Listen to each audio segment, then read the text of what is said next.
Hello dear मी, कैसे हैं आप लोग। मैं हूं मिस्टर सू और आज के इस पॉडकास्ट में श्मशान से जुड़ी भूतिया कहानी लाया हूं। कहानी थोड़ी लंबी होने वाली है, तो आपसे एक ही रिक्वेस्ट करूंगा कि आप जो भी काम कर रहे हैं सभी को छोड़ दें और कान में ईयरफोन ठूस ले और कमरे की लाइट्स ऑफ कर दे, ताकि आप हमारी इस कहानी को पूरे तन्मयता के साथ सुन सके। इस कहानी को वही एक युवक ने मुझसे साझा की है और मैं आपको सुनाने जा रहा हूं। इस कहानी में भरपूर मात्रा में आपको सस्पेंस, डर का एहसास और थ्रिलर मिलेगा, इसलिए वीडियो को थोड़ा भी स्किप न करें। तो चलिए दोस्तों, आज की इस स्टोरी को सुनते हैं। रात का अंधेरा था और आसमान पर बादल इस कदर घिराए थे कि चांद की एक किरण तक धरती पर ना पड़ सके। चारों तरफ सन्नाटा पसरा हुआ था और बीच बीच में दूर से भेड़ियों की डरावनी आवाजें गूंज उठती। ये आवाजें सीधे दिल में खौफ भर देती थीं। हवा इतनी ठंडी थी कि हड्डियां तक को जमाने का मादा रखती थी। उसी ठंडी रात में रामू, एक आम आदमी जिसने हमेशा अपने आप को बहादुर माना था, श्मशान घाट की ओर बढ़ रहा था। रामू को गांव के लोगों ने बताया था कि इस श्मशान घाट में रात के समय अजीब अजीब हरकतें होती हैं। कई लोगों ने दावा किया कि उन्होंने वहां एक परछाई को देखा है जो इंसानों की तरह नहीं दिखती, परंतु रामू उन सब बातों को अंधविश्वास मानता था। उसने ठान लिया था कि वह इस रहस्य को उजागर करके रहेगा। गांव वालों के लाख मना करने के बावजूद वो उस रात अकेले ही श्मशान घाट की तरफ चल पड़ा। जैसे ही रामू ने श्मशान घाट में कदम रखा, उसे अचानक एक ठंडी हवा का झोंका महसूस हुआ जो उसके रोंगटे खड़े कर गया। चारों ओर के पेड़ झूम रहे थे, जैसे कोई अदृश्य शक्ति उन्हें हिला रही हो। हवा में एक अजीब सी सड़ांध थी, मानो किसी ने सैकड़ों वर्षों से यहाँ मुर्दों को जलाने के बाद उनकी राख वहीं छोड़ दी हो। रामू का दिल तेजी से धड़कने लगा, पर उसने हिम्मत बनाए रखी और आगे बढ़ता गया। अचानक उसे एक हल्की सी हंसी सुनाई दी, ऐसी हंसी जो किसी इंसान की नहीं थी।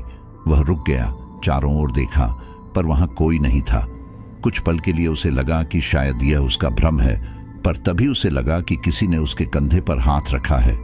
उसने तेजी से पीछे मुड़कर देखा, पर वहां कोई नहीं था। कौन है वहां? रामू ने कांपती आवाज में पूछा। कोई जवाब नहीं आया, पर उसके चारों तरफ हवा और भी सर्द हो चुकी थी। उसकी आंखें कुछ देखने की कोशिश कर रही थीं, तभी अचानक झाड़ियों के बीच से एक परछाई प्रकट हुई। ये परछाई रामू की ओर धीरे धीरे बढ़ने लगी और उसकी आंखों में कुछ ऐसा भयानक था कि रामू की सांसें थम गईं। रामू की धड़कनें बेकाबू हो रही थीं। वो कांपते हुए कुछ कदम पीछे हट गया। वो परछाई धीरे धीरे उसके करीब आ रही थी, मानो उसे बुला रही हो। रामू ने अपना हाथ उठाकर अपने माथे का पसीना पोंछा और बुदबुदाया, ये सब मेरा वहम है, बस अंधेरे का खेल है। पर परछाई वहीं नहीं रुकी। उसकी आंखें लाल जलती हुई थीं और उसकी शक्ल अस्पष्ट थी, मानो किसी भटके हुए आत्मा का अधूरा चेहरा हो। रामू ने हिम्मत जुटाते हुए अपनी टॉर्च जलाने की कोशिश की, लेकिन अचानक से उसकी टॉर्च भी बंद हो गई। चारों ओर घुप अंधेरा छा गया और वो परछाई अब और भी नजदीक आ गई थी। तभी एक घनी आवाज गूंजी, तुम यहां क्यों आए हो रामू? रामू ने थरथराते हुए कहा, कौन है वहां? तुम मुझे कैसे जानते हो? इस श्मशान में जो भी आता है उसका नाम तो मैं जान ही जाता हूं। वो आवाज एक अजीब सी हंसी में बदल गई। इस जगह की सच्चाई जानना आसान नहीं है रामू। तुम्हारे जैसे कई लोग आए, पर कोई वापस नहीं गया। रामू का गला सूख गया था। उसने दोबारा पीछे मुड़ने की सोची, पर उसके पैर मानो जमीन में धंस गए थे। उस परछाई ने धीरे से कहा, यहां के राज तुम नहीं जान सकते। ये जगह उनकी है जिनका इस दुनिया में कोई नहीं, जो किसी के इंतजार में सड़ते रहते हैं इसी श्मशान में। रामू को लगा जैसे उसका दिल धड़कना बंद कर देगा। उसके चारों ओर हवा में कुछ परछाइयां और उभरने लगीं। वो परछाइयां धीरे धीरे उसकी ओर बढ़ने लगीं और हर एक की आंखों में दर्द और पीड़ा की अनगिनत कहानियां छिपी हुई थीं। तुम यहां से कभी वापस नहीं जा सकते, एक भयानक आवाज में किसी आत्मा ने कहा। रामू ने घबराते हुए कहा, मुझे जाने दो, मैंने कुछ नहीं किया, मैं बस सच जानने आया हूं। पर उस परछाई ने एक खौफनाक मुस्कान के साथ कहा, तुम्हारी यह जिज्ञासा ही तुम्हारा सबसे बड़ा गुनाह है। यहाँ की आत्माएं सिर्फ उन्हीं को बख्शती हैं जो खामोशी से लौट जाए।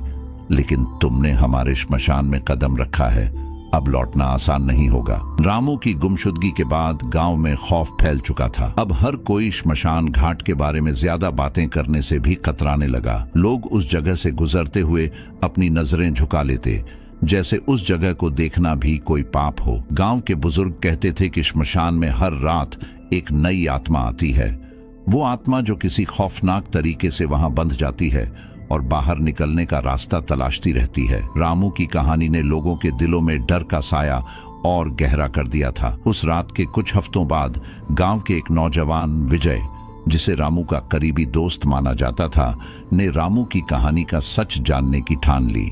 विजय को यकीन नहीं था कि उसके दोस्त ने कोई गलती की थी। उसे लगता था कि लोग बेवजह अंधविश्वासों में जी रहे हैं। उसने ठान लिया कि वो रामू की सच्चाई का पता लगाएगा और श्मशान घाट का रहस्य उजागर करेगा। गांव के लोगों ने उसे लाख मना किया, पर विजय का हौसला नहीं डिगा। वो अपने बैग में एक टॉर्च, हनुमान चालीसा और कुछ चावल लेकर आधी रात को श्मशान घाट की ओर चल पड़ा।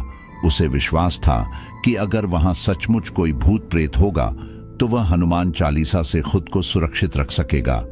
विजय जैसे ही श्मशान के करीब पहुंचा, उसे वहीं ठंडी हवा का झोंका महसूस हुआ जो रामू को भी मिला था। हवा में वही अजीब सी गंध थी जो एक बार में ही किसी के होश उड़ा दे। विजय ने हिम्मत बटोरकर श्मशान के मुख्य द्वार पर कदम रखा। एक अजीब सा कंपन उसकी रीढ़ की हड्डी में दौड़ गया। उसे लगा जैसे किसी ने उसे देख लिया है, मानो उस पर नजरें गड़ाए हुए हों। विजय ने टॉर्च जलाकर इधर उधर देखना शुरू किया। चारों तरफ गहरी चुप्पी थी, बस कुछ पुराने पेड़ों की टहनियां हिलती और झींगुरों की आवाजें सुनाई दे रही थीं। पर जैसे ही वो आगे बढ़ा, अचानक से टॉर्च की रोशनी फीकी पड़ने लगी और उसने महसूस किया कि चारों ओर अजीब सी ठंडक बढ़ रही है। तभी अचानक उसे पीछे से किसी के चलने की आहट सुनाई दी। विजय ने पीछे मुड़कर देखा, पर वहां कोई नहीं था। उसकी सांसें तेज हो गईं। उसने सोचा कि शायद हवा के कारण ही उसे ऐसा महसूस हो रहा है। उसने हनुमान चालीसा का जाप शुरू किया और आगे बढ़ता गया। अचानक उसके सामने वही महिला की परछाई प्रकट हुई जिसका रामू ने जिक्र किया था। उसकी आंखों में वही भयानक घाव थे और उसके होंठों पर एक खौफनाक मुस्कान थी। विजय के रोंगटे खड़े हो गए। वो परछाई धीरे धीरे उसकी ओर बढ़ने लगी, मानो उसके पास कोई संदेश लेकर आई हो। विजय ने घबराकर पीछे हटने की कोशिश की, पर उसके पैर मानो जमीन में जकड़ गए थे। वो औरत की परछाई विजय के बिल्कुल सामने खड़ी हो गई और उसने धीरे से फुसफुसाया, तुम्हारा दोस्त अब इस श्मशान का हिस्सा बन चुका है, उसकी किस्मत का फैसला हो चुका है। विजय ने कांपती आवाज में कहा कि कौन हो तुम और रामू को क्या हुआ? महिला की परछाई ने एक भयानक हंसी के साथ जवाब दिया, हम सब वही हैं जो इस श्मशान के रहस्यों का हिस्सा बन चुके हैं। जो भी यहाँ आकर हमारे बारे में जानने की कोशिश करता है वो खुद इस श्मशान का हिस्सा बन जाता है। रामू भी उस रिवाज का हिस्सा बन गया। वो अब हम में से एक है। विजय की हालत खराब हो गई थी। उसे समझ नहीं आ रहा था कि वो क्या करे। उसकी टॉर्च बुझ चुकी थी और चारों तरफ भयानक परछाइयां उसे घेरने लगी। उन परछाइयों में कुछ बच्चे, बूढ़े और जवान सभी शामिल थे जो किसी भयंकर पीड़ा में डूबे हुए लग रहे थे। हर किसी का चेहरा एक ही बात कह रहा था, उनके पास आने वाले का अंत निश्चित है। विजय ने अपनी हनुमान चालीसा का जाप तेज कर दिया। उसने चीखते हुए कहा, तुम लोग मुझे नहीं रोक सकते, मैं यहां से जिंदा वापस जाऊंगा। तभी एक बुढ़िया की आवाज गूंजी, तुम्हारी जिद तुम्हारे ही लिए खतरा बन जाएगी विजय। हम सब वो लोग हैं जिन्होंने इस जगह के नियम तोड़े, अब तुम भी हमारे साथ यहीं रहोगे। विजय का दिल धड़कने लगा, लेकिन उसने हिम्मत नहीं हारी। वो धीरे धीरे उन परछाइयों के बीच से आगे बढ़ने लगा। उसकी पूरी कोशिश थी कि वो यहाँ से बाहर निकल सके, लेकिन हर कदम पर उसे लगा कि उसकी हरकतों पर नजर रखी जा रही है। वो जितना आगे बढ़ता, परछाइयां और करीब आ जाती, मानो उसे वापस खींचना चाहती हों। अचानक उसके सामने फिर वही औरत प्रकट हुई। उसने विजय को घूरते हुए कहा, तूने एक गहरी गलती कर दी है विजय, अब तेरी आत्मा भी यहाँ कैद रहेगी। तेरी ये हनुमान चालीसा भी तुझे नहीं बचा पाएगी। विजय ने हनुमान चालीसा जोर से पढ़ना शुरू कर दिया। उसने महसूस किया कि उसके मन में अब डर नहीं था, बल्कि एक दृढ़ संकल्प था। परछाइयां उसे घेरे जा रही थीं, लेकिन उसका विश्वास अब और मजबूत हो रहा था। उसने आंखें बंद कर लीं और पूरे जोर से हनुमान चालीसा का जाप किया। जैसे ही उसका जाप खत्म हुआ, अचानक चारों ओर एक भयानक चीख गूंजी। परछाइयां छटपटाने लगीं, मानो कोई अदृश्य शक्ति उन्हें बांध रही हो। विजय ने आंखें खोलीं तो देखा कि हर परछाई धीरे धीरे धुंध में बदलकर गायब हो रही है। उस महिला की परछाई भी छटपटाती हुई विजय से दूर जा रही थी और उसकी आंखों में एक गहरी पीड़ा थी। विजय ने अपने डर पर काबू पाते हुए हनुमान चालीसा का आखिरी श्लोक पढ़ा। धीरे धीरे श्मशान का अंधेरा छंटने लगा और विजय ने देखा कि वह अब अकेला खड़ा है। वो अपनी बची हुई ताकत जुटाकर धीरे धीरे श्मशान से बाहर की ओर चल पड़ा। विजय गांव लौट तो आया था, लेकिन उसकी हालत देख गांव वालों के दिल दहल उठे। उसकी आंखों में एक अजीब सी खामोशी और डर था, जो गांव के हर शख्स को भीतर तक हिलाकर रख देता। वह बोलता बहुत कम था और कई बार तो बस अपने आप में खोया रहता। उसकी आंखों में हर समय एक ऐसा खौफ झलकता जो उसके सामने हुई भयानक घटना की झलक दिखा देता। गांव के लोग उससे पूछने की कोशिश करते, विजय, आखिर उस रात श्मशान में क्या हुआ था? लेकिन विजय हर बार कोई जवाब दिए बिना बस खामोशी से दूर देखने लगता, मानो वो सब कुछ फिर से उसकी आंखों के सामने आ गया हो। उसकी आंखों में छिपी वो खौफनाक कहानी गांव वालों को बिना कुछ बताए ही सब कुछ समझा जाती थी। समय बीतता गया और धीरे धीरे गांव के लोग विजय की हालत को समझने लगे। किसी ने उससे ज्यादा पूछना बंद कर दिया और किसी ने उस श्मशान के बारे में चर्चा करना छोड़ दिया। लेकिन विजय के मन में एक सवाल हमेशा बना रहा, क्या वो आत्माएं वाकई हमेशा के लिए उस श्मशान से मुक्त हो गई थीं, या फिर कहीं न कहीं वो अब भी उसकी हर गतिविधि पर नजर रख रही थी। हर रात जब पूरा गांव सो जाता, विजय को अपने घर के बाहर किसी का एहसास होता।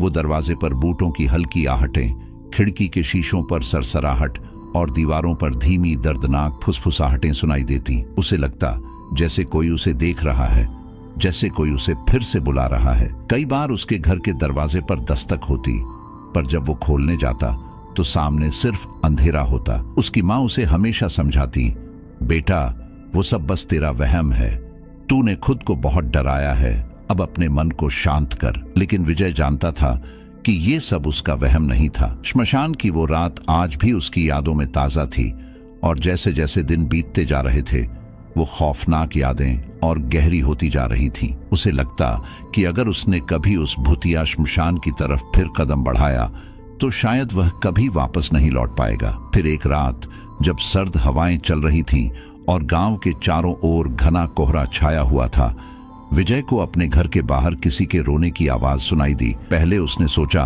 कि ये उसकी कल्पना है, लेकिन जब वो आवाज बढ़ती गई तो उसका दिल तेजी से धड़कने लगा। उसने हिम्मत जुटाई और खिड़की से झांक कर देखा। बाहर कुछ दिखाई नहीं दे रहा था, लेकिन वो आवाज अब और भी करीब लग रही थी, मानो कोई उसके दरवाजे के ठीक सामने खड़ा हो। विजय ने अपनी टॉर्च उठाई और दरवाजे के पास जाकर धीरे से आवाज दी, कौन है वहां?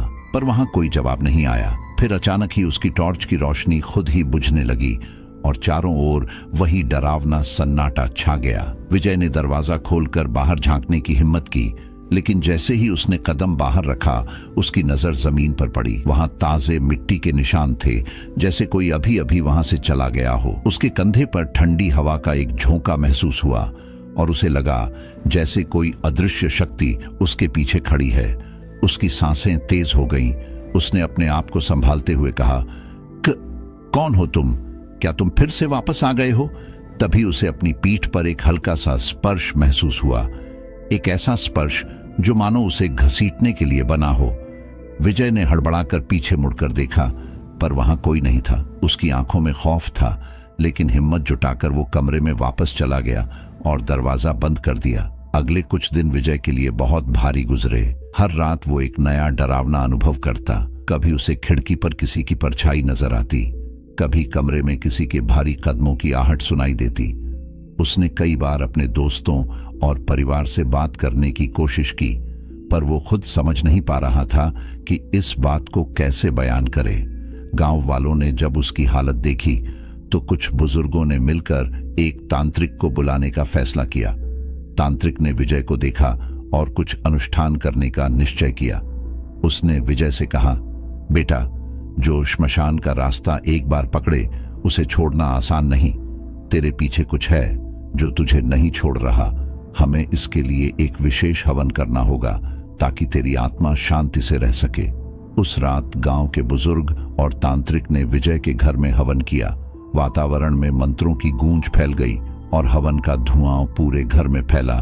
विजय का दिल धीरे धीरे शांत होने लगा और उसे महसूस हुआ कि उस रात के भयानक अनुभव का असर कम हो रहा था। तांत्रिक ने उसे एक तावीज दिया और कहा, यह तावीज तुझे बुरी शक्तियों से बचाएगा, पर याद रख, अब तू श्मशान के उस इलाके में कभी कदम नहीं रखेगा। वहां तेरी आत्मा को बांधने की शक्ति है और जो भी उसका सामना करता है वो अपना सब कुछ खो देता है। तांत्रिक के जाने के बाद विजय ने एक लंबी सांस ली और खुद से वादा किया कि अब वो कभी श्मशान के पास नहीं जाएगा। लेकिन उसके मन में कहीं न कहीं ये डर हमेशा रहेगा कि क्या सच में वो आत्माएं उससे पीछा छोड़ चुकी हैं या फिर किसी दिन वो उसे फिर से अपने पास बुलाएंगी। गांव में अब एक नया डर घर कर गया था। लोगों ने विजय की कहानी से सीख ली और उस भूतिया श्मशान से दूरी बनाए रखी। कहते हैं उस श्मशान की आत्माओं को अब कोई भी परेशान नहीं करता, लेकिन जब भी कोई उस रात की कहानी सुनता है उसके रोंगटे खड़े हो जाते हैं। उस जगह का डर आज भी हर किसी के दिल में बसा हुआ है और कोई भी उस श्मशान के आसपास जाने की हिम्मत नहीं करता। विजय ने अपने दिल पर पत्थर रखकर यह मान लिया था कि श्मशान घाट की भयावहता से उसे छुटकारा मिल गया है, लेकिन उसके दिमाग के एक कोने में अब भी अजीब सवाल गूंजते रहते थे। क्या वो सच में उन आत्माओं से हमेशा के लिए आजाद हो चुका था या फिर वो कोई खेल खेल रही थी, उसे एक भ्रम में डालकर शांत करने का प्रयास कर रही थी। उसकी हर रात इसी उलझन में बीतती। हालांकि तांत्रिक द्वारा दी गई तावीज को वो हमेशा अपने गले में पहन कर रखता, लेकिन फिर भी उसकी आत्मा में एक अजीब सा बेचैनी का भाव बना रहता। विजय ने धीरे धीरे गांव वालों से भी दूरी बनानी शुरू कर दी। उसने अपने परिवार से बातचीत कम कर दी और दिन भर घर में ही रहने लगा। हर रात वो डरते डरते सोता, लेकिन सोते समय भी उसे खौफनाक सपने सताते। कभी उसे लगता कि वो श्मशान के बीच में खड़ा है और चारों ओर से आत्माएं उसे घेर रही हैं। कभी उसे लगता कि वह उसी औरत की परछाई को देख रहा है जो उसकी तरफ बढ़ते हुए धीरे धीरे मुस्कुरा रही है। हर सपना उसे उसी भयानक रात की याद दिला देता था। कुछ महीनों बाद विजय के मन में ये विचार आया कि अगर वो उस श्मशान घाट से जुड़े रहस्य का समाधान नहीं करेगा तो वो कभी मानसिक शांति प्राप्त नहीं कर पाएगा। इस बार उसने ठान लिया कि वो बिना किसी डर के एक बार फिर श्मशान जाएगा। उसने सोचा कि वो तांत्रिक की मदद लेकर कुछ ऐसा करेगा जिससे वो आत्माएं हमेशा के लिए शांति पा सकें और फिर उसका पीछा छोड़ दें। इस विचार से उसके दिल को थोड़ी तसल्ली मिली और अगले ही दिन वो तांत्रिक से मिलने निकल पड़ा। तांत्रिक ने विजय की बात ध्यान से सुनी और गहरी सांस लेकर कहा, बेटा, ये श्मशान कोई साधारण जगह नहीं है। यहाँ सदियों से प्रेत आत्माएं कैद हैं जो अपनी मुक्ति के लिए किसी मसीहा का इंतजार कर रही हैं। उन आत्माओं का दर्द इतना गहरा है कि उन्हें मुक्ति देना आसान नहीं। यदि तू फिर से उस श्मशान में जाएगा तो उनके गुस्से का सामना करना पड़ेगा। वो हर हाल में तुझसे अपनी अधूरी इच्छाएं पूरी कराना चाहेंगी। विजय ने ठान लिया था कि वो हर खतरे का सामना करेगा। उसने तांत्रिक से कहा, मुझे उन आत्माओं का सामना करना ही होगा ताकि मैं खुद भी मुक्त हो सकूं। मेरे लिए अब यही एकमात्र रास्ता है। तांत्रिक ने विजय की दृढ़ता देखी और उसे एक विशेष अनुष्ठान की विधि बताई जिससे आत्माओं को शांति मिल सके। उसने विजय को चेतावनी भी दी कि यदि अनुष्ठान में कोई भी चूक हुई तो उसकी जान पर बन सकती है। अगली रात विजय अनुष्ठान की सारी तैयारियां लेकर श्मशान घाट पहुंचा। इस बार उसके मन में अजीब सा संयम और एक दृढ़ता थी। उसने खुद से वादा किया कि अब वो हर डर का सामना करेगा, चाहे उसके लिए कुछ भी करना पड़े। श्मशान की दहलीज पर कदम रखते ही उसने महसूस किया कि चारों ओर की हवा और भारी हो चुकी है। उसकी सांसें तेज हो गईं, लेकिन वो पीछे हटने का विचार भी अपने मन में नहीं ला सका। विजय ने सबसे पहले श्मशान के बीचों बीच जाकर चारों तरफ रक्षात्मक गोला बनाया और उसे जलती हुई लकड़ी से घेर दिया। उसने तांत्रिक के बताए मंत्र का जाप शुरू कर दिया। चारों ओर एक घना सन्नाटा था, मानो जंगल और श्मशान की सारी शक्ति उसके इस अनुष्ठान पर केंद्रित हो गई हो। कुछ ही देर बाद उसे चारों ओर से कुछ अजीब सी फुसफुसाहटें सुनाई देने लगी। वो फुसफुसाहटें धीरे धीरे चीखों में बदलने लगी। विजय का दिल तेजी से धड़कने लगा, लेकिन उसने अपनी आंखें बंद कर लीं और मंत्रों का जाप जारी रखा। अचानक ही उसे अपने चारों ओर सैकड़ों परछाइयां नजर आने लगीं, जो उसे घूर रही थीं, मानो उसके द्वारा किए गए हर शब्द को ध्यान से सुन रही हों। उन परछाइयों में विजय ने उस औरत की परछाई को भी देखा, जिसके कारण ये सब हुआ था। उसकी लाल आंखें विजय पर जमी थीं और उसके होंठों पर वही खौफनाक मुस्कान थी। उसने विजय को देखते हुए कहा, तू यहाँ क्यों आया है? क्या तुझे अपनी मौत से कोई डर नहीं? विजय ने अपनी आवाज में संयम रखते हुए जवाब दिया, मैं यहाँ तुम्हें मुक्त करने आया हूँ। मैं चाहता हूँ कि तुम सबको शांति मिले और मेरे जीवन से हमेशा के लिए दूर हो जाओ। उसकी बात सुनकर चारों ओर की आत्माएं एक साथ हंसने लगीं। उन आत्माओं की हंसी इतनी भयानक थी कि विजय का खून जम गया। तभी एक बूढ़ी आत्मा बोली, तू हमें क्या शांति देगा? हम यहाँ वर्षों से कैद हैं। हमारे दर्द का कोई अंत नहीं है और न ही कोई मुक्ति का रास्ता। यदि तुझे हमें शांति देनी है तो तुझे हमारे सारे कष्टों का सामना करना होगा। विजय ने हिम्मत जुटाकर कहा, तुम मुझे जो भी करने को कहोगी मैं वो करूंगा, बस मुझे मेरे जीवन से मुक्त करो। उस बूढ़ी आत्मा ने विजय को एक भयंकर दृश्य दिखाया। उसने विजय को उसके अतीत के कुछ ऐसे दृश्य दिखाए जो उसने कभी किसी को नहीं बताए थे। उसने उसकी जिंदगी की सारी कमजोरियां, सारे डर और पाप उसके सामने रख दिए। विजय का मन विचलित होने लगा, लेकिन उसने हिम्मत नहीं हारी। उसने फिर से मंत्रों का जाप करना शुरू कर दिया। जैसे जैसे विजय का जाप तेज होता गया, वैसे वैसे आत्माएं तड़पने लगीं। उनकी दर्दनाक चीखें श्मशान के हर कोने में गूंजने लगीं, पर विजय ने अपने मन को मजबूत रखा और अनुष्ठान को जारी रखा। आखिरकार घंटों के बाद विजय का जाप खत्म हुआ और श्मशान में सन्नाटा छा गया। उन आत्माओं की परछाइयां धीरे धीरे धुंधली होने लगीं और फिर गायब हो गईं। आखिरकार विजय ने महसूस किया कि उस श्मशान में अब एक शांति आ चुकी है। उसने अपनी आंखें खोली और देखा कि अब वहां कोई परछाई नहीं थी। श्मशान का भयावह अंधकार भी कहीं दूर हो गया था और उसकी जगह एक सुकून देने वाला वातावरण था। विजय ने तांत्रिक द्वारा दी गई तावीज को चूमा और खुद से वादा किया कि अब वह कभी भी श्मशान की ओर नहीं लौटेगा। विजय ने उसकी बात को अनसुना कर दिया और आगे बढ़ता गया। तभी अचानक उसके चारों ओर से परछाइयां एकदम से प्रकट हो गईं और उसे चारों तरफ से घेर लिया। उन सब की आंखें उसे घूर रही थीं और उनमें गुस्से की ज्वाला जल रही थी। विजय ने खुद को मजबूत बनाए रखा, लेकिन जब उन परछाइयों ने उसकी ओर बढ़ना शुरू किया तो उसका दिल तेजी से धड़कने लगा। फिर अचानक से औरत ने हंसते हुए कहा, अब कोई तांत्रिक, कोई मंत्र, कोई तावीज तुझे बचा नहीं पाएगा। तूने हमें शांति देने की कोशिश की थी, लेकिन अब तुझे हमारी यातना का सामना करना होगा। विजय का साहस टूटने लगा। उसे एहसास हो गया कि अब वो अकेला है और उन आत्माओं ने उसे अपनी गिरफ्त में ले लिया है। उसने अपने चारों ओर भागने की कोशिश की, लेकिन उसके कदम जैसे जकड़ गए थे। उसने अपनी पूरी शक्ति लगाकर चिल्लाने की कोशिश की, लेकिन उसकी आवाज जैसे किसी ने दबा दी थी। उसकी आंखों में डर था और उसे लगने लगा कि इस बार वो बच नहीं पाएगा। विजय की चीखें श्मशान में गूंजने लगीं। उसका संघर्ष बेकार साबित हुआ और धीरे धीरे उसकी आंखों के सामने अंधेरा छाने लगा। वो आत्माएं उसके चारों ओर हंसती हुई उसे घेरे हुए थीं और उसकी चेतना धीरे धीरे डूबती चली गई। गांव वालों ने अगले दिन विजय को श्मशान के पास बेसुध पड़ा हुआ पाया। उसे होश में लाने की कोशिश की गई, लेकिन वो बस कुछ टूटे फूटे शब्द बड़बड़ा रहा था। उसकी आंखों में अब भी वही खौफ था और हालत देखकर सभी गांव वाले समझ गए कि वो अब कभी सामान्य नहीं हो पाएगा। विजय की जिंदगी एक पहेली बन गई थी, एक ऐसा रहस्य जिससे कोई भी नहीं सुलझा सका। विजय के जीवन में अब हर एक दिन भयानक यातना बन चुका था। श्मशान घाट पर घटित उस घटना के बाद से वह खुद को खो चुका था। उसकी आंखों में हमेशा एक खोखलापन होता, मानो उसमें आत्मा ही न बची हो। गांव के लोग उसके इस हाल को देखकर बेचैन थे। कुछ ने उसे पागल समझकर उससे दूरी बना ली, जबकि कुछ ने दया से उसकी देखभाल का जिम्मा ले लिया। विजय के दिन और रात किसी तड़प से कम नहीं थे। उसे लगता कि जैसे कोई अदृश्य शक्ति हर पल उसके आसपास घूम रही हो। हर रात जैसे ही वो आंखें बंद करता, उसे वही भूतिया श्मशान घाट दिखाई देता, जहां आत्माओं का डरावना तांडव उसकी रूह को झकझोर कर रख देता था।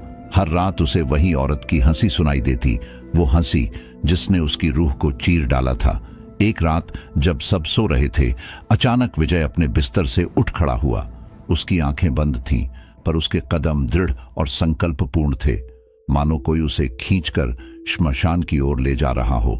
बिना कुछ सोचे, बिना किसी भय के विजय श्मशान की ओर बढ़ता चला गया। गांव वाले इस बात से अनजान थे कि विजय एक बार फिर से उस भयानक श्मशान की ओर लौट रहा है। श्मशान घाट के पास पहुंचते ही विजय ने महसूस किया कि जैसे कोई अदृश्य शक्ति उसे स्वागत कर रही हो। हर पेड़, हर चिता की राख उसे जैसे अपनी ओर खींच रही थी। हवा में फिर से वही ठंडी सिहरन और विचित्र गंध भर गई। विजय ने चारों ओर नजर दौड़ाई और उसे उन परछाइयों के चेहरे दिखने लगे जो उसने अनुष्ठान के समय देखे थे। फिर से वही डरावनी हंसी उसकी कानों में गूंजने लगी। उसे समझ में आ गया कि वह आत्माएं उसके साथ खेल खेल रही थीं। उसके कदम श्मशान के बीचों बीच एक चिता की राख के पास जाकर थम गए। उसने नीचे देखा और वहां उसे वही औरत की परछाई नजर आई जो उसकी ओर घूर रही थी। उसने विजय की तरफ हाथ बढ़ाया और कहा, तू फिर आ गया विजय। क्या तू जानता है कि इस बार तुझे क्या करना होगा? विजय का शरीर पसीने से भीग गया, लेकिन उसकी जुबान से एक भी शब्द नहीं निकल पाया। औरत की आंखों में वही भयानक चमक थी। उसने विजय से कहा, तेरी और मेरी कहानी अब अधूरी नहीं रहेगी। इस बार तू मेरे लिए वो सब करेगा जो मैं चाहती हूं। विजय की आंखों में डर और पीड़ा के भाव थे। वो अपने भीतर एक असहायता महसूस कर रहा था, जैसे उसके शरीर का नियंत्रण किसी और के हाथ में हो। उसने धीरे धीरे समझ लिया था कि अब वो आत्माएं उसे छोड़ने का इरादा नहीं रखती थीं। उनकी यातना में वो फंस चुका था और अब हर रात उसके लिए एक नया खेल बन चुका था। वो आत्माएं उसकी भावनाओं और उसकी आत्मा से खेल रही थीं। हर रात वो श्मशान के बीचों बीच चिता की राख में खड़ा होकर उसी औरत की परछाई को देखता जो उसे तड़पा रही थी। उसकी आंखों में वह लालसा थी जो विजय की रूह को और भी झकझोर देती थी। एक रात जब विजय का मन एकदम टूट चुका था, उसने खुद से सवाल किया, क्या इन आत्माओं से कभी पीछा छूट सकता है? क्या वो इस यातना से कभी मुक्त हो सकेगा? उसने सोचा कि इस बार वो खुद को उन आत्माओं के हवाले कर देगा ताकि उसकी यातना का अंत हो सके। उसने अपना अंतिम निर्णय ले लिया। अगले दिन विजय ने तांत्रिक को बुलाने का निर्णय लिया, जो पहले भी उसकी मदद कर चुका था।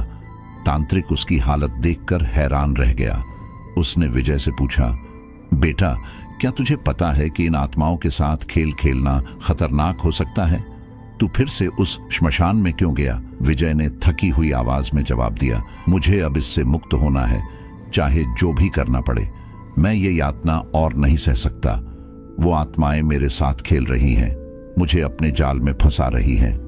तांत्रिक ने उसे शांत किया और कहा, अगर तुझे वाकई शांति चाहिए तो एक आखिरी अनुष्ठान करना होगा, लेकिन यह अनुष्ठान बहुत कठिन और खतरनाक है। इसमें अगर थोड़ी सी भी गलती हुई तो ये आत्माएं तुझे हमेशा के लिए अपना गुलाम बना लेंगी। विजय ने अपने दिल में दृढ़ निश्चय कर लिया और तांत्रिक से कहा कि वो हर खतरे के लिए तैयार है। विजय ने उसकी बात को अनसुना कर दिया और आगे बढ़ता गया। तभी अचानक उसके चारों ओर से परछाइयां एकदम से प्रकट हो गईं और उसे चारों तरफ से घेर लिया। उन सब की आंखें उसे घूर रही थीं और उनमें गुस्से की ज्वाला जल रही थी। विजय ने खुद को मजबूत बनाए रखा, लेकिन जब उन परछाइयों ने उसकी ओर बढ़ना शुरू किया तो उसका दिल तेजी से धड़कने लगा। फिर अचानक से औरत ने हंसते हुए कहा, अब कोई तांत्रिक, कोई मंत्र, कोई तावीज तुझे बचा नहीं पाएगा। तूने हमें शांति देने की कोशिश की थी, लेकिन अब तुझे हमारी यातना का सामना करना होगा। विजय का साहस टूटने लगा। उसे एहसास हो गया कि अब वो अकेला है और उन आत्माओं ने उसे अपनी गिरफ्त में ले लिया है। उसने अपने चारों ओर भागने की कोशिश की, लेकिन उसके कदम जैसे जकड़ गए थे। उसने अपनी पूरी शक्ति लगाकर चिल्लाने की कोशिश की, लेकिन उसकी आवाज जैसे किसी ने दबा दी थी। उसकी आंखों में डर था और उसे लगने लगा कि इस बार वो बच नहीं पाएगा। विजय की चीखें श्मशान में गूंजने लगीं। उसका संघर्ष बेकार साबित हुआ और धीरे धीरे उसकी आंखों के सामने अंधेरा छाने लगा। वो आत्माएं उसके चारों ओर हंसती हुई उसे घेरे हुए थीं और उसकी चेतना धीरे धीरे डूबती चली गई। गांव वालों ने अगले दिन विजय को श्मशान के पास बेसुध पड़ा हुआ पाया। उसे होश में लाने की कोशिश की गई, लेकिन वो बस कुछ टूटे फूटे शब्द बड़बड़ा रहा था।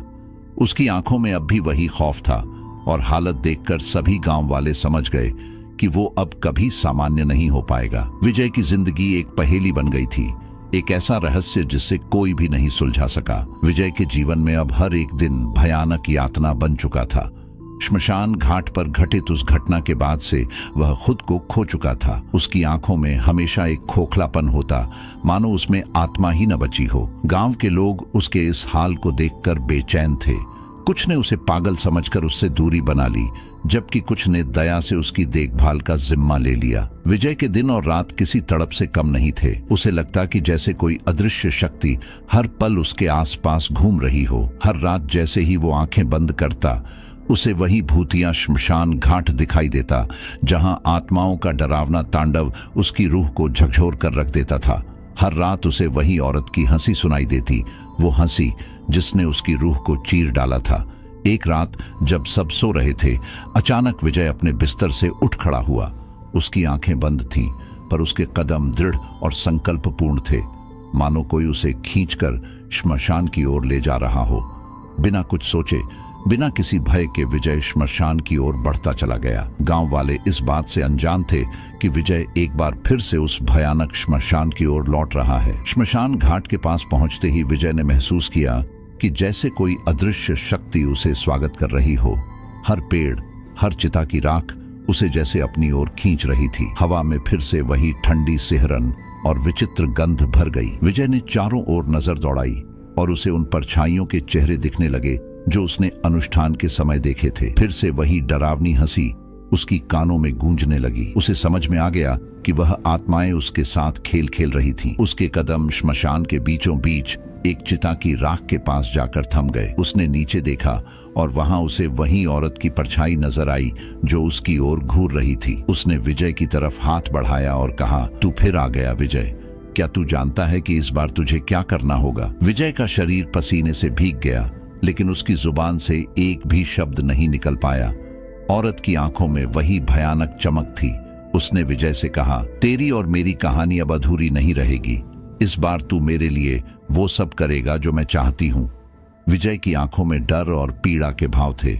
वो अपने भीतर एक असहायता महसूस कर रहा था, जैसे उसके शरीर का नियंत्रण किसी और के हाथ में हो। उसने धीरे धीरे समझ लिया था कि अब वो आत्माएं उसे छोड़ने का इरादा नहीं रखती थीं। उनकी यातना में वो फंस चुका था और अब हर रात उसके लिए एक नया खेल बन चुका था। वो आत्माएं उसकी भावनाओं और उसकी आत्मा से खेल रही थीं। हर रात वो श्मशान के बीचों बीच चिता की राख में खड़ा होकर उसी औरत की परछाई को देखता जो उसे तड़पा रही थी। उसकी आंखों में वह लालसा थी जो विजय की रूह को और भी झकझोर देती थी। एक रात जब विजय का मन एकदम टूट चुका था, उसने खुद से सवाल किया, क्या इन आत्माओं से कभी पीछा छूट सकता है? क्या वो इस यातना से कभी मुक्त हो सकेगा? उसने सोचा कि इस बार वो खुद को उन आत्माओं के हवाले कर देगा ताकि उसकी यातना का अंत हो सके। उसने अपना अंतिम निर्णय ले लिया। अगले दिन विजय ने तांत्रिक को बुलाने का निर्णय लिया, जो पहले भी उसकी मदद कर चुका था। तांत्रिक उसकी हालत देखकर हैरान रह गया। उसने विजय से पूछा, बेटा, क्या तुझे पता है कि इन आत्माओं के साथ खेल खेलना खतरनाक हो सकता है? तू फिर से उस श्मशान में क्यों गया? विजय ने थकी हुई आवाज में जवाब दिया, मुझे अब इससे मुक्त होना है, चाहे जो भी करना पड़े। मैं ये यातना और नहीं सह सकता। वो आत्माएं मेरे साथ खेल रही हैं, मुझे अपने जाल में फंसा रही हैं। तांत्रिक ने उसे शांत किया और कहा, अगर तुझे वाकई शांति चाहिए तो एक आखिरी अनुष्ठान करना होगा, लेकिन यह अनुष्ठान बहुत कठिन और खतरनाक है। इसमें अगर थोड़ी सी भी गलती हुई तो ये आत्माएं तुझे हमेशा के लिए अपना गुलाम बना लेंगी। विजय ने अपने दिल में दृढ़ निश्चय कर लिया और तांत्रिक से कहा कि वो हर खतरे के लिए तैयार है। तांत्रिक ने उसे शांत किया और कहा, अगर तुझे वाकई शांति चाहिए तो एक आखिरी अनुष्ठान करना होगा, लेकिन ये अनुष्ठान बहुत कठिन और खतरनाक है। इसमें अगर थोड़ी सी भी गलती हुई तो ये आत्माएं तुझे हमेशा के लिए अपना गुलाम बना लेंगी। विजय ने अपने दिल में दृढ़ निश्चय कर ली। रात के समय तांत्रिक और विजय श्मशान घाट पहुंचे। तांत्रिक ने विजय को एक खास मंत्र और कुछ ताबीज दिए जिससे वो अपनी रक्षा कर सके। अनुष्ठान शुरू हुआ और चारों ओर एक भयानक शांति छा गई। विजय ने मंत्रोच्चार शुरू किया और आत्माओं को मुक्त करने के लिए प्रार्थना की। जैसे ही अनुष्ठान आगे बढ़ा, अचानक से श्मशान में आत्माओं का तांडव शुरू हो गया। चारों ओर चीखें और हंसी गूंजने लगी। परछाइयां विजय और तांत्रिक के चारों ओर घूमने लगी। विजय की हिम्मत डगमगाने लगी, लेकिन तांत्रिक ने उसे हौसला दिया और मंत्रों का जाप जारी रखने को कहा। विजय ने अपनी पूरी शक्ति लगाकर मंत्र का उच्चारण करना जारी रखा। आत्माएं बुरी तरह से तड़प रही थीं, मानो विजय का यह अनुष्ठान उन्हें जकड़ रहा हो। धीरे धीरे आत्माएं धुंधली होने लगीं और उनके चीखने की आवाजें भी कम होने लगीं। विजय ने देखा कि औरत की परछाई उसे घूरते हुए धीरे धीरे मिटने लगी। उसने विजय को एक आखिरी भयानक निगाह से देखा, मानो कह रही हो कि ये अंत नहीं है, मैं तुझे फिर मिलूंगी। जैसे ही आत्माएं गायब हुईं, श्मशान घाट में सन्नाटा छा गया। विजय और तांत्रिक ने चैन की सांस ली और वहां से बाहर निकलने लगे। विजय को लगा कि वह इस यातना से मुक्त हो गया है, लेकिन उसके दिल के किसी कोने में अब भी एक खौफ बैठा हुआ था। क्या सच में आत्माएं उसे छोड़ चुकी थीं, या फिर वे फिर से लौटने का मौका तलाश रही थीं? विजय गांव लौट आया, लेकिन उसके चेहरे पर अब भी वही थकी हुई उदासी थी। उसने महसूस किया कि वह मुक्त तो हो चुका है, लेकिन उसकी रूह पर उन आत्माओं का निशान हमेशा के लिए बना रहेगा। हर रात सोते समय उसे वही डर सताता कि कहीं वो आत्माएं फिर से लौट ना आए। विजय के जीवन में सब कुछ बदल चुका था। अनुष्ठान के बाद उसे एक अजीब सी राहत का अनुभव तो हुआ, लेकिन उसके भीतर अब भी एक गहरी आशंका बनी हुई थी। हर रात सोने से पहले वह एक नजर अपने कमरे के हर कोने में डालता और फिर खिड़की बंद कर लेता। उसे लगता था कि जैसे कोई उसकी हर हरकत पर नजर रख रहा हो, उसके हर ख्याल में घुसपैठ कर रहा हो। अनुष्ठान को कई हफ्ते बीत चुके थे, लेकिन विजय का मन फिर भी शांत नहीं हो पाया था। एक रात जब सब गहरी नींद में थे, विजय ने अचानक अपने कमरे के दरवाजे पर खटखट की आवाज सुनी। उसका दिल जोर से धड़कने लगा। उसने धीरे धीरे उठकर दरवाजा खोला, पर बाहर कोई नहीं था। विजय ने यह सोचकर खुद को संभालने की कोशिश की कि यह सब उसकी मन की कल्पना थी, लेकिन जैसे ही उसने दरवाजा बंद किया, उसे एक ठंडी हवा का झोंका महसूस हुआ, जिसने उसकी रीढ़ की हड्डी में सिहरन पैदा कर दी। विजय ने फिर से दरवाजे के पास जाकर देखा। उसके सामने फर्श पर राख की हल्की परत बिछी हुई थी, मानो कोई अदृश्य शक्ति उसके कमरे में आ चुकी हो। उसका पूरा शरीर कांपने लगा। उसे समझ में आ गया कि आत्माओं ने उसे छोड़ने का इरादा नहीं किया था। विजय का दिल मानो उसे छोड़ने को तैयार नहीं था। उसने अपने भीतर साहस जुटाया और फर्श पर पड़ी राख को हाथों से मिटा दिया, लेकिन जैसे ही उसने राख को साफ किया, उसके कानों में एक धीमी हंसी गूंजने लगी। वो हंसी उसे भली भांति याद थी, वही औरत की कर्कश हंसी जो श्मशान में उसने सुनी थी। उसकी सांसें थम गईं और उसे समझ नहीं आया कि अब क्या करे। वह हंसी मानो उसके कानों के अंदर गूंज रही थी और उसे पूरी तरह से मानसिक तौर पर झकझोर रही थी। विजय ने अगले कुछ दिन बेहद खामोशी में बिताए। उसे लगता था कि जितना वह आत्माओं से दूर भागने की कोशिश कर रहा था, उतना ही वे उसके करीब आती जा रही थी। उसने गांव के पंडित से बात की, जिसने उसे समझाया, बेटा, तुझे कुछ गलत नहीं करना चाहिए था। आत्माएं अगर एक बार अपनी हदों में आ जाए तो फिर उन्हें जगाना नहीं चाहिए। उनके साथ खेलना अपने आप को खतरनाक खेल में फंसाना है। विजय पंडित जी की बात को समझने की कोशिश कर रहा था, लेकिन वह जानता था कि अब सब कुछ उसके हाथ से बाहर जा चुका है। उसने सोचा कि शायद आत्माओं से मुक्ति पाने का कोई और तरीका होगा, पर यह भी जानता था कि वह फिर से श्मशान घाट का सामना करने की हिम्मत नहीं जुटा सकता। रात को जब गांव के लोग अपने अपने घरों में बंद होते थे, विजय को बार बार एक अजीब सा खिंचाव महसूस होता था। उसे लगता था कि जैसे कोई उसे बाहर खींच रहा है, उसे अपने पास बुला रहा है। एक रात उसने तय किया कि वह इस रहस्य का सामना करेगा, चाहे जो भी परिणाम हो। उसने अपने आप को समझा लिया कि इस डर के साथ जीना अब मुमकिन नहीं है। विजय ने खुद को तैयार किया और गांव से बाहर जंगल की ओर निकल पड़ा। रास्ते में उसने महसूस किया कि जैसे कोई उसके साथ साथ चल रहा हो। हर कदम के साथ उसे एक भारीपन महसूस हो रहा था, मानो उसके आसपास किसी का दबाव हो। उसकी आंखों के सामने धुंधली परछाइयां उभरने लगीं, जो धीरे धीरे उसकी ओर बढ़ रही थीं। विजय ने अपनी आंखें बंद कर लीं और खुद को संभालने की कोशिश की, लेकिन वो सिहरन उसके मन में गहरी होती चली गई। जंगल के बीचों बीच पहुंचकर विजय ने देखा कि दूर श्मशान घाट की दिशा में हल्की रोशनी चमक रही थी। उसका दिल डर से कांप रहा था, लेकिन उसके पैरों ने उसे वहीं खींचना शुरू कर दिया। जैसे ही वह श्मशान पहुंचा, उसने देखा कि वहां वही औरत की परछाई खड़ी थी जो उसे शांति देने का वादा कर रही थी। लेकिन इस बार उसकी आंखों में शांति नहीं, बल्कि क्रोध और भयंकर लालसा का भाव था। विजय ने उस परछाई को देखा और उसकी हिम्मत जवाब देने लगी, लेकिन तभी उस परछाई ने अपना हाथ उसकी तरफ बढ़ाया और कहा, तूने मेरे साथ खेला, अब मैं तेरे साथ खेलूंगी। उसकी आवाज में इतनी गहरी कर्कशता थी कि विजय के पांवों तले जमीन खिसक गई। उसने खुद को बचाने की कोशिश की, लेकिन उसके कदम पीछे हटने को तैयार नहीं थे। औरत की परछाई ने विजय को अपनी ओर खींच लिया और उसके कानों में धीरे धीरे फुसफुसाने लगी, तूने हमारी शांति को भंग किया, अब तुझे हर रात यही मेरे साथ बितानी होगी। हम साथ खेलेंगे, एक अंधेरे और अंतहीन खेल में। विजय का मन टूटने लगा। उसे समझ में आ गया था कि उसने जो खेल शुरू किया था, उसका अंत अब उसकी मर्जी से नहीं हो सकता था। उसकी चीखें श्मशान में गूंजने लगीं, लेकिन जंगल की सन्नाटे में उसकी चीखें खो गईं। कोई उसकी चीखें सुनने नहीं आया और धीरे धीरे वह परछाई उसे अपने में समेटने लगी। गांव में अगले दिन सुबह विजय को कहीं भी नहीं पाया गया। गांव वाले उसकी तलाश में जंगल की ओर निकले, लेकिन उसका कोई निशान नहीं मिला। कुछ ने सोचा कि वह भूतिया आत्माओं का शिकार बन चुका है, जबकि कुछ ने यह मान लिया कि विजय अब शांति में है। लेकिन जो लोग श्मशान घाट के पास से गुजरे, उन्होंने विजय की मध्यम सी चीखें और रहस्यमयी हंसी की आवाजें सुनी जो जंगल में गूंज रही थीं।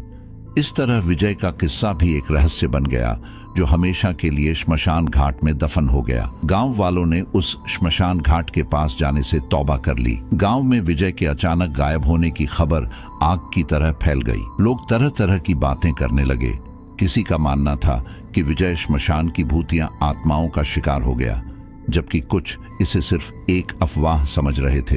पर सच तो यही था कि विजय के लापता होने के बाद से गांव के लोग बेहद सहमे हुए थे।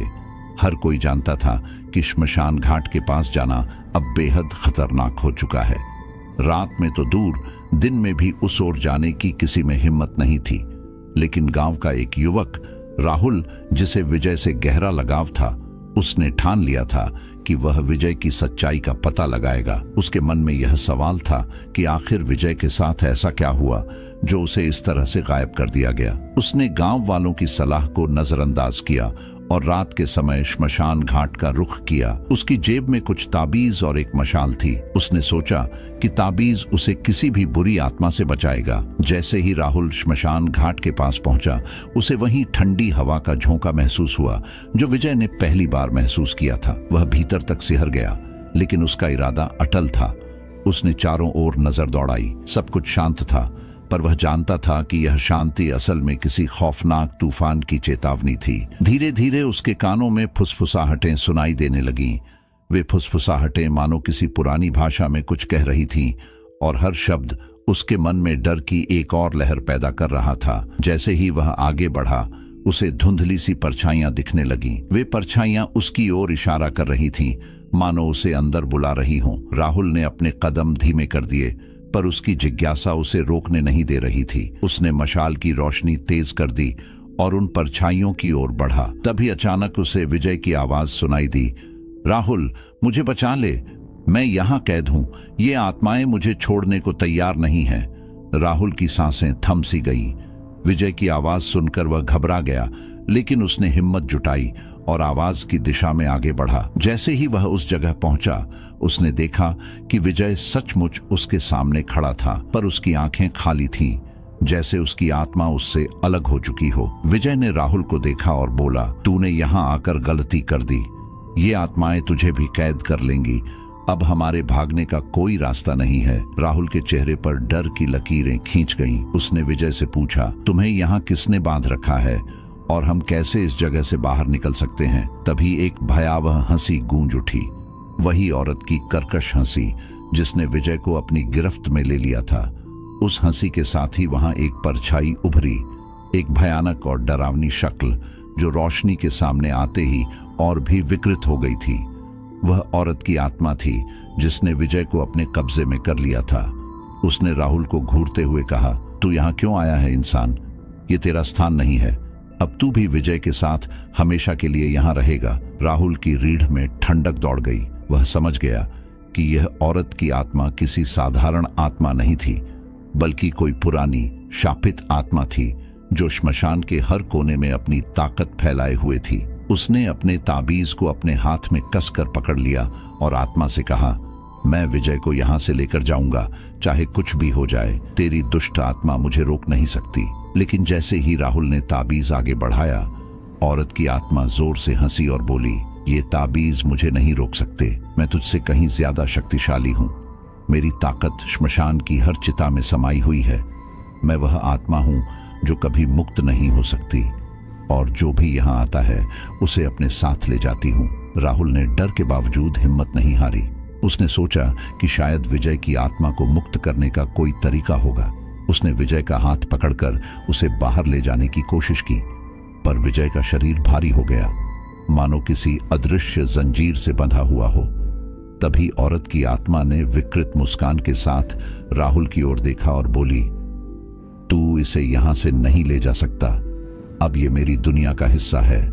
ये हमेशा के लिए मेरे साथ रहेगा और अब तुझे भी यहीं रहना होगा। राहुल ने अपने पास का मशाल उठाई और उस आत्मा की परछाई पर फेंक दी। मशाल के गिरते ही वह आत्मा एक दर्दनाक चीख के साथ पीछे हटने लगी। उसकी चीखें सुनकर ऐसा लग रहा था जैसे वह जल रही हो, लेकिन फिर भी उसकी विकृत हंसी की आवाजें गूंज रही थीं। उसने राहुल को चुनौती भरी नजरों से देखा और कहा, यहां से भाग तो सकता है, पर कभी चैन से नहीं रहेगा। मेरा शाप तुझे जीवन भर सताएगा और तेरा अंत भी यहीं होगा। तू मेरे साथ एक बंधन में बंध गया है। तू फिर लौटेगा अपनी आखिरी सांस तक। राहुल को उस आत्मा के शब्दों का गहरा असर महसूस हुआ, लेकिन उसने विजय का हाथ कसकर पकड़ा और तेज कदमों से श्मशान घाट से बाहर निकलने की कोशिश की। औरत की आत्मा की चीखें अब भी गूंज रही थीं, लेकिन धीरे धीरे श्मशान घाट के बाहर आते ही उसकी आवाजें मंद पड़ने लगीं। जैसे ही दोनों गांव पहुंचे, विजय को होश आया, लेकिन उसके चेहरे पर डर और पीड़ा के भाव थे। वह जानता था कि श्मशान की वो आत्मा अभी भी उसकी आत्मा में कहीं न कहीं बसी हुई थी। कुछ समय बाद गांव के बुजुर्गों ने विजय और राहुल को चेतावनी दी कि अब श्मशान घाट की तरफ कभी न जाए, वरना उस शापित आत्मा का प्रकोप उन पर दोबारा बरस सकता है। राहुल और विजय ने इस बात को समझ लिया और उस खौफनाक श्मशान की दिशा में दोबारा कदम न रखने का वचन लिया। लेकिन कहानी यहीं खत्म नहीं होती। गांव के कुछ लोग अब भी रात में श्मशान के पास से गुजरते हुए वही चीखें सुनते हैं। वो कर्कश हंसी और डरावनी आवाजें अब भी श्मशान की राख में दफन हैं, मानो वो आत्मा अब भी अपने अगले शिकार का इंतजार कर रही हो। ये कहानी केवल विजय और राहुल की नहीं, बल्कि उस श्मशान घाट के शाप का हिस्सा बन गई है, जो कभी खत्म नहीं होगा। तो डियर मी, कहानी कैसी लगी आपको? अगर कहानी जरा सा भी पसंद आई हो तो प्लीज हमारे इस चैनल को सब्सक्राइब करके डियर मी फैमिली का हिस्सा बन जाए। मिलते हैं एक और डरावनी कहानी के साथ। तब तक के लिए अपना ख्याल रखें और स्वस्थ रहे। धन्यवाद।